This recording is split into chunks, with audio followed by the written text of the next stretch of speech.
nobody wants to be a follower anymore. Now, we all collect followers, we add them up on social media, but we don't really see ourselves as belonging in that category. I think that's because we often see following as something passive, like follow the herd, or I'm just following orders. When I was researching this talk, I even came across one of these heroically entitled entrepreneurial books called Real Leaders Don't Follow. Well, I would really like to challenge that. As a musician, I'm a lifelong follower. It's what gets you into the job in the first place, by following a teacher, and then persistence in following your dream. But it's also what keeps you in a job. Friends of mine who are orchestral musicians are supreme followers. They don't really have a choice but to follow the conductor. But in that moment of musical performance, they're bringing every iota of their skill, experience, and judgment to create something incredible. So it's not passive at all.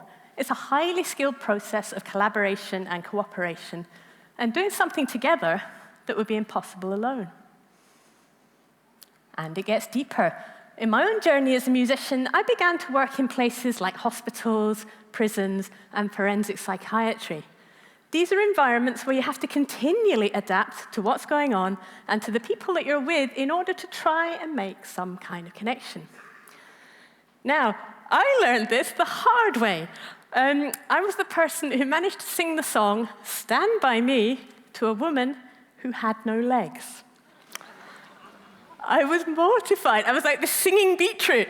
But I was getting in my own way. When I genuinely looked at the situation, she was actually just really enjoying the song from the lovely man with the guitar and the rather nervous-looking singer. So the moral of that story is that following is actually all about adaptability and being able to come up with responses and innovations that genuinely fit the circumstances around us. And it gets deeper still. The moment that probably taught me the most about following happened when I was working with a man with dementia who was pretty much at death's door. He was flat out in bed when I saw him, but hearing is one of your last senses to go, so I began to sing to him. Now, there's not a lot to follow in that kind of setting except for the rise and fall of his chest as he's breathing. So I changed the rhythm of my song to match the rhythm of his breathing. And then soon after that, I heard an "ah" from him that exactly matched the pitch of the song I was singing. Now, it's easy to read too much into that and go, it's a miracle, but he did do it again. And so at that point, I gave up my song and joined him in singing the "ah" instead. And what followed can only be described as a kind of duet together. He sang, I sang. He began to change his pitches more and more, following me, following him. And it was one of those moments where time just seemed to have no meaning. And yet somehow, we also managed to stop singing at exactly the same moment together, at which point I promptly burst into tears because of all the emotion that was going on. Now, he never once opened his eyes during that encounter, but I'm convinced that on some level, he was able to know that there was a somebody out there that wanted to connect with him, the somebody in there. And it was following that enabled that connection to happen. But only because I was able to get out of my own way and give up that plan that I had and join him, which freed us both up to create something new and something unexpected together. And it also worked in less extreme circumstances as well. We all have a mirror system in the brain, which means that neurologically, at least, we're following other people all the time. We are born followers. So, let's test that theory. It's audience participation time. So, if you have a musical tube, please get it ready. If you don't, you've got options. 4 choices. First one, your delightful TED notepad. You could also choose to use a set of keys, or, I like this one, 2 credit cards. You'll need a number on one of those. And the last one would be your badge and your lovely TED pencil. Is everybody ready with something to play? Fantastic. See, if you're in one of the places with options, try and be the maverick you were born to be and get something different to the people in your immediate environment, because your sound experience will be a whole lot better. So let's see how good we are at following.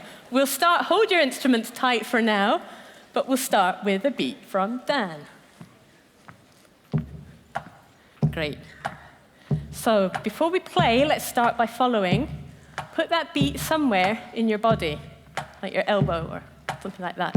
Great. Red tubes. And enjoy the space as much as the playing, just the red ones. I've also prepared some advice for you. 5 bits of advice. The first one, when you're following, use all of your channels of information, not just your ears, but your eyes and your body as well. Great. If you've got your TED pad ready, let's try that. It will look spectacular. Brilliant. It's like a flock of birds. Great. Give it some attitude. Nice. Great. Point number 2. Continually adjust. So the moment I think I've got it is actually the moment I've wandered off the pattern and I'm getting the funny look from the band. So keep your reference point. It's sounding great. So yellow tube. I'll get the right tube. Nice. So you're having a conversation. So you could follow the other yellows, follow the reds, follow Dan. Great. Credit cards. Hold up the one with the number. Nice. No money will be transacted during this process. Great. Let's have some guitar from Margaret. Already sounding lovely. Orange. Ready? Play the orange.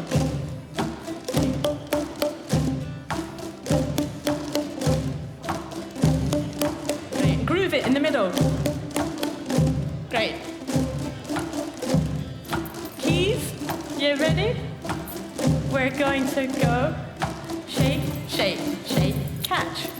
Shake, shake, catch. Great.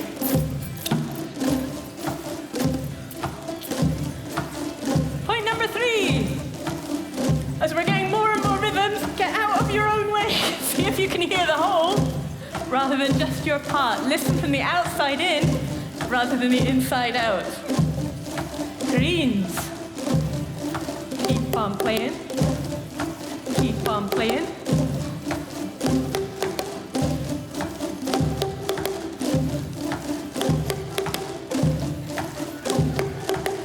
Sounding gorgeous. TED badges, TED pencils. Here we go. So it's going to be play your pencil on your badge. Play your pencil on your badge.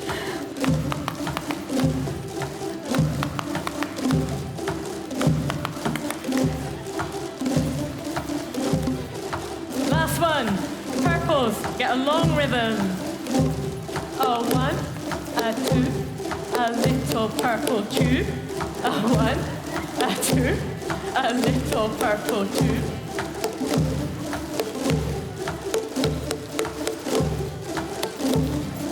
Beautiful. Let's add the icing on the cake with David.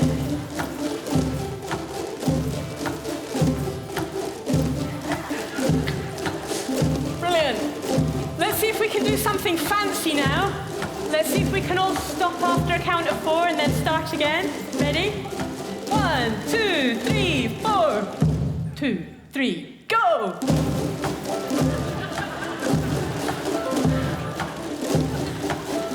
Can you do it on your own? We'll stop the band. You keep on playing. You ready? 1, 2, 3, 4. That sounds wonderful.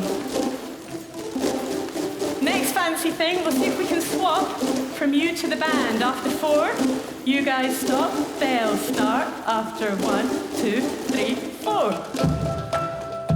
Gorgeous. Next bit, bring your all to it. It's not a passive process. So when you come back in, change your rhythm, whatever you're doing, make it your own. Change, like add 1 beat in, take 1 beat out. Are you ready?